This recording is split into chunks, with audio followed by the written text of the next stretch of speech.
আসসালামু আলাইকুম প্রিয় বন্ধুরা।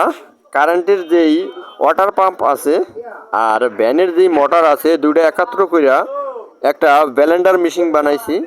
তো দেখতেই পারছেন পিকআপ দ্বারা চালাইতে হয়।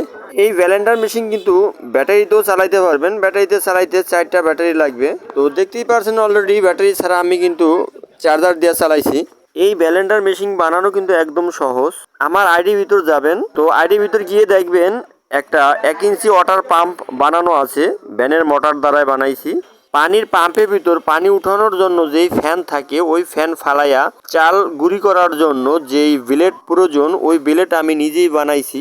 এই পাম্পের উপরে যে অংশ থাকে ওটা কাইটটা ফালানোর পরে একটা লাইনার বসাইছি। এই লাইনার বসাইছি আমার সুবিধার্থে, আপনারা চাইলে অন্য যে কোনো পাইপ ব্যবহার করতে পারেন, স্টিলের বা লোহার। এই ব্লেন্ডার মেশিন বানানোর কারণ, আমার কোয়েল পাখির খামার আছে।